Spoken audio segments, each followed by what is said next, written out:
आज की खबर वो है जिसने दुनिया के 3 बड़े देशों चीन, तुर्की और पाकिस्तान की रातों की नींद उड़ा दी।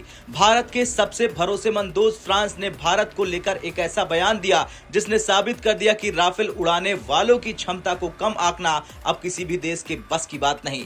दरअसल फ्रांस की डिफेंस रिसर्च एजेंसी FRS यानी फ्रांस रिसर्च स्ट्रेटेजिक रिपोर्ट ने अपनी रिपोर्ट में साफ कहा कि भारत के पायलटों की कॉम्बैट प्रोफिशिएंसी यानी युद्ध कौशल का मुकाबला चीन, तुर्की या पाकिस्तान कोई नहीं कर सकता। रिपोर्ट में कहा गया कि लड़ाकू विमान की ताकत सिर्फ उनकी जनरेशन से तय नहीं होती बल्कि एयर सुपीरियरिटी यानी युद्ध में सिद्ध कुशलता से होती है। पाकिस्तान के दिखावे पड़ोस में इस समय खूब शोर है। चीन अपने 5th जनरेशन फाइटर जेट यानी कि J-20 को लेकर दावा कर रहा। पाकिस्तान जो खुद बना नहीं सकता वो भी made in China fighter jet को 5th जनरेशन बताकर सीखी भगा रहा। और तुर्की वो भी अपने कान फाइटर जेट को लेकर आसमान छू रहा है। लेकिन फ्रांस ने सबको आईना दिखाया और कह दिया कि जनरेशन सिर्फ एक टैग है, काबिलियत नहीं। अब फ्रांस की रिपोर्ट ने राफेल की खासियत बताते हुए कहा कि भले ही राफेल 4.5 जनरेशन फाइटर जेट है लेकिन इसकी कॉम्बैट रिकॉर्ड और एयर सुपीरियरिटी ऐसी है कि ये किसी भी 5th जनरेशन जेट को टक्कर दे सके। राफेल ने कई बार अमेरिकी F-22 और F-35 जैसे फाइटर जेट के सामने अपने कौशल को साबित किया है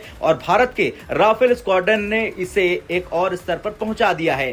अब आते हैं उस हिस्से पर जिसने दुनिया को हिला दिया है। फ्रांस ने अपनी रिपोर्ट में दावा किया है कि राफेल खिलाफ चल रहे झूठे प्रोपेगेंडे में चीन, तुर्की, पाकिस्तान के साथ अमेरिका भी शामिल है। क्या था वो प्रोपेगेंडा, ये जान लीजिए। दरअसल राफेल के एक इंसिडेंट को बड़ा चढ़ाकर फेलियर के रूप में पेश करना, छोटे से नुकसान को बड़ा चढ़ाकर ये दिखाना कि राफेल बेकार है। दरअसल ये एक सुनियोजित मीडिया कैंपेन था ताकि फ्रांस की रक्षा तकनीक पर दुनिया का भरोसा कम हो और अमेरिका अपने F-35 जेट्स को आगे कर सके।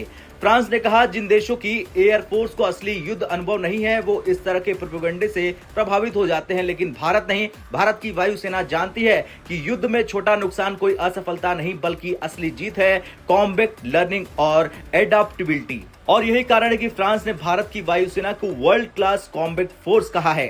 प्रोपेगेंडे के बावजूद भारत और फ्रांस की साझेदारी दोस्ती हमेशा से मजबूत रही है। दोनों देश अब राफेल तक सीमित नहीं है बल्कि fighter engine development, next generation aircraft और टेक्नोलॉजी ट्रांसफर पर भी काम कर रहे हैं। फ्रांस का साफ कहना है कि भारत के पास वो रणनीतिक समझ है जो किसी एशियाई देश के पास है ही नहीं। इसलिए फ्रांस चाहता है अगली पीढ़ी के एयरक्राफ्ट प्रोग्राम में भारत उसका कोर पार्टनर बन जाए।